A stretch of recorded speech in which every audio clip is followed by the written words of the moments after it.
L'incapacité, le développement et la diversité. Les personnes handicapées au Canada et autour du monde.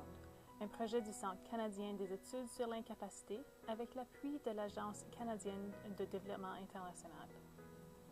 Qu'est-ce qu'un handicap?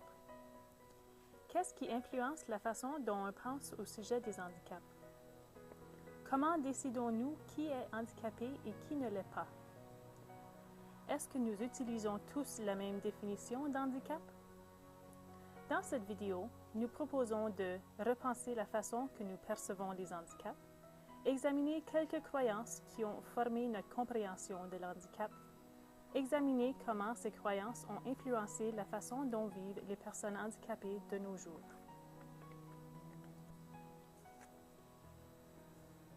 Partie 1. Façon de percevoir les handicaps tout au long de l'histoire.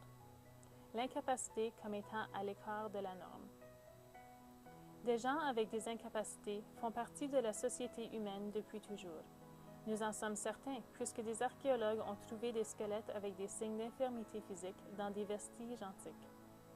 Nous trouvons aussi avec ces restes que les gens avec des incapacités demeuraient avec leurs familles et voisins, prenaient part aux activités communautaires et dans certains cas tenaient des rôles importants tels que chamans ou de sorciers guérisseurs. Certains croient que quelques cultures liaient les handicaps au pouvoir surnaturel. Un exemple est les Olmecs, une civilisation précolombienne qui existait au Mexique sud-central dès l'an 1500 avant notre ère jusque vers l'an 400 avant notre ère. Les Olmecs sculptaient souvent des statues d'une figure connue comme un homme jaguar. Remarquez que l'homme jaguar a certaines caractéristiques, telles que des grosses lèvres et une tête fendue. À l'origine, les gens croyaient que l'homme jaguar représentait un bébé mythique d'un jaguar et d'une femme. Maintenant, par contre, certains scientifiques croient que les hommes jaguars représentaient des enfants nés avec des handicaps tels que le syndrome de Down ou le spina bifida. Si un enfant avec ces caractéristiques était considéré divin ou surnaturel, alors avoir un enfant comme celui-ci dans la famille faisait en sorte qu'une famille était considérée très puissante. Pas tous les peuples ne considéraient les handicaps comme une indication de puissance extraordinaire. Beaucoup croyaient que l'handicap résultait d'un mauvais sort ou d'une punition de Dieu à cause d'un péché. Par exemple, en Angleterre au 15e siècle, avoir un bébé avec un handicap était considéré comme étant une punition pour la mère du bébé. Cette affiche intitulée « La forme d'un enfant monstrueux » illustre un enfant avec des différences telles qu'une fente palatine ou le spina bifida, et l'affiche indique que c'est un avertissement à l'Angleterre envers les filles mères qui seraient punies en ayant des bébés avec des handicaps. Puisque les gens pensaient que les handicaps étaient une punition ou indiquaient qu'on avait reçu une malédiction, les gens avec des handicaps étaient considérés méchants ou mauvais. Ils étaient différents ou déviaient de la norme de la population générale. Les gens soi-disant normaux ne voulaient pas avoir les gens différents dans leurs entourages. Ils ont adopté des lois pour qu'ils puissent les mettre en prison avec les criminels. Ces prisons étaient appelées asiles. Après un certain temps, les gens avec des handicaps étaient séparés des criminels et mis dans leur propre institution pour être gardés loin des autres. Vivre dans un asile n'était pas plaisant. Ces institutions étaient sales, surpeuplées et les gens n'étaient pas bien traités. Ils n'avaient pas le droit d'aller à l'école, ni au travail, ni d'entretenir des relations entre eux-mêmes. Ils étaient souvent victimes d'abus aux mains des gens qui géraient les asiles. Plus tard, les gens avec des handicaps étaient souvent primés dans les exhibitions de monstres ambulants, où les spectateurs payaient pour les voir, comme des animaux dans les zoos.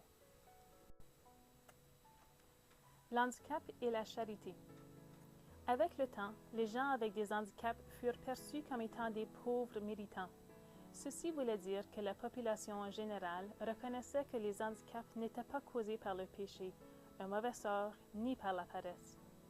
Mais puisque la majorité des gens avec des handicaps habitaient dans des institutions, loin de gens soi-disant normaux, ils n'avaient pas eu l'occasion d'aller à l'école. Ils n'avaient pas acquis de compétences et ils n'avaient pas d'emploi. Des citoyens bien intentionnés avaient décidé qu'on avait besoin de prendre soin d'eux. Ils avaient pitié des gens ayant des handicaps. ces citoyens croyaient qu'avoir un handicap était tragique et que les personnes handicapées n'auraient pas la chance de vivre une bonne vie. Tout espoir des handicapés dépendait de la charité des autres. Certaines personnes avec des handicaps ne vivaient pas en institution, mais elles dépendaient quand même de la charité et gagnaient leur vie en tant que mendiants. Certains croient que le mot handicap provient de l'image, exprimée en anglais, d'une personne avec un chapeau, cap, dans sa main, hand. L'incapacité comme maladie, le modèle médical. Au 19e siècle est née la médecine moderne.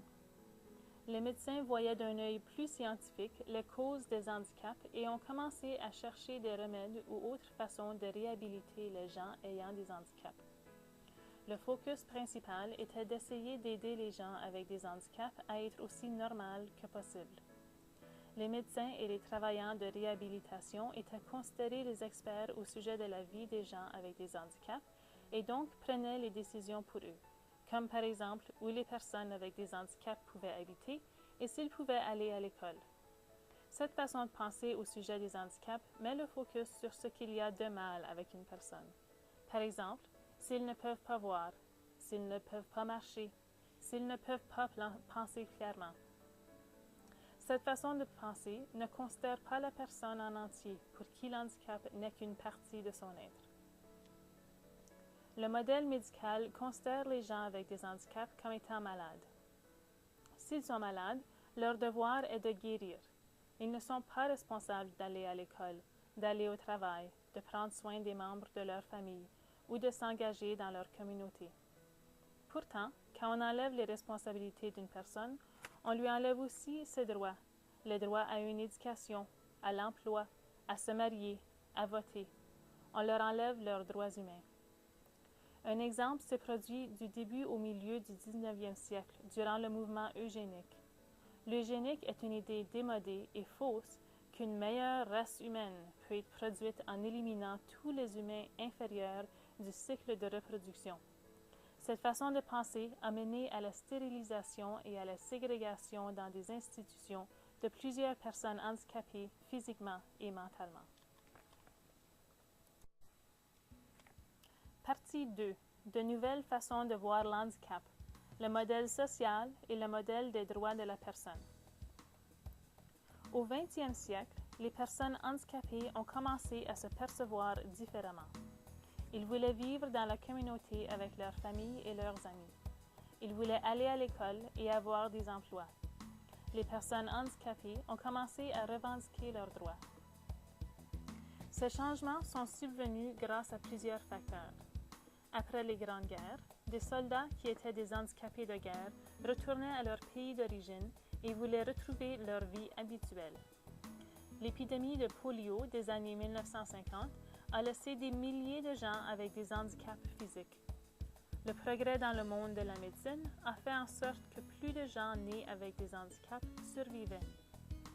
Des progrès en technologie ont aussi permis aux gens avec des handicaps une meilleure intégration aux activités de la vie. Les parents des enfants avec des handicaps ont exigé que leurs enfants aient le droit d'aller à l'école avec d'autres enfants qui n'avaient pas d'handicap. Les gens ont exigé le droit de vivre en communauté et non pas dans les institutions, séparées du reste du monde. Les gens avec les handicaps ont commencé à questionner la source du problème. Peut-être que le problème ne réside pas chez eux, mais plutôt dans la façon que le monde est construit. Si tous les édifices avaient des rampes au lieu de marches, si toutes les affiches étaient imprimées utilisant des grosses lettres, si les émissions de télévision avaient les mots décrits en plus des mots parlés, il n'y aurait pas de différence si une personne utilise un fauteuil roulant, est malvoyante ou ne peut pas entendre la télévision. Si le monde était plus accessible, personne ne serait exclu de participer aux activités communautaires et sociales. Ces activités incluent vivre en communauté avec sa famille et ses amis, aller à l'école, faire carrière, se marier, avoir ses propres enfants, avoir une maison où une personne peut se déplacer sans obstacle. Ce sont des droits humains, et les gens avec des handicaps ont exigé ces droits eux aussi. Ils ont aidé à écrire de nouvelles lois qui assurent que ces droits soient protégés. Ils ont aidé à faire de nouveaux plans des édifices afin que ceux-ci soient accessibles. Ils ont travaillé pour assurer que chaque enfant puisse aller à l'école.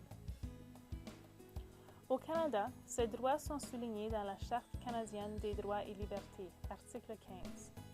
Initialement, il n'y avait pas de mention de personnes handicapées dans la Charte. Des groupes d'activistes avec des handicaps ont fait pression pour inclure leurs droits.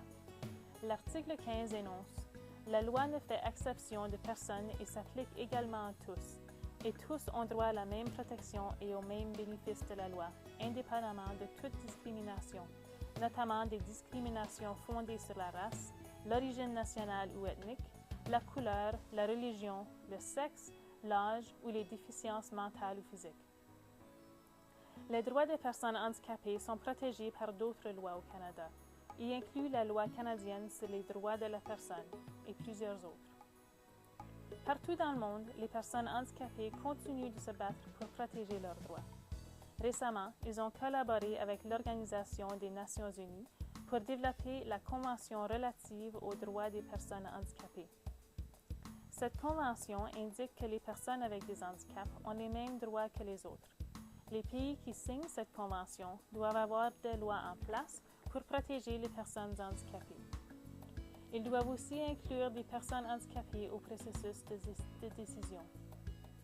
Ces pays sont obligés de faire connaître aux personnes handicapées quels sont leurs droits. Ils doivent aussi présenter des rapports au sujet de ces activités aux Nations unies. Jusqu'à présent, 147 pays ont signé la Convention des Nations unies relative aux droits des personnes handicapées. Le Canada est un de ces pays. Partie 3. L'handicap autour du monde. Au Canada, 14,3% de la population a un handicap. Ceci correspond à 4,4 millions de Canadiens. L'Organisation mondiale de la santé estime qu'il existe au-delà de 600 millions de personnes dans le monde avec un handicap. 80% des personnes handicapées du monde vivent dans les pays à faible revenu. La majorité de ces personnes sont pauvres et ne peuvent pas accéder aux services de base tels que le logement, la sécurité alimentaire et l'éducation. Seulement 2% des enfants handicapés dans le monde en développement reçoivent une éducation ou de la réhabilitation. Seulement 3% des personnes handicapées dans le monde peuvent lire et écrire. D'après UNICEF, 30% des enfants de la rue sont des enfants handicapés. Dans certains pays, jusqu'à un quart des handicaps sont le résultat de blessures et de violences. Pour chaque personne tuée en guerre, 3 sont blessés et handicapés d'une façon permanente. Que pouvons-nous faire? Il y a plusieurs façons de promouvoir les droits de la personne avec handicap, à la fois chez nous et partout dans le monde. Vous pouvez aider les gens autour de vous à se renseigner au sujet des droits des personnes handicapées, y inclut vos amis, votre famille et vos voisins. Vous pouvez accomplir ceci par moyen de campagnes de sensibilisation, un sondage, un prélèvement de fonds, une pétition ou un événement social. Vous pouvez créer des affiches ou faire une présentation dans votre école. Vous pouvez faire un projet d'art et l'afficher. Parlez à vos enseignants au sujet de ce que vous venez d'apprendre dans cette vidéo et de ce que vous pouvez faire. Amusez-vous! Cette vidéo fut créée pour le projet Disability, Diversity and Development, People with Disabilities in Canada and Around the World, dirigé par le Centre canadien des études sur l'incapacité. L'Agence de développement international a donné un appui financier à ce projet.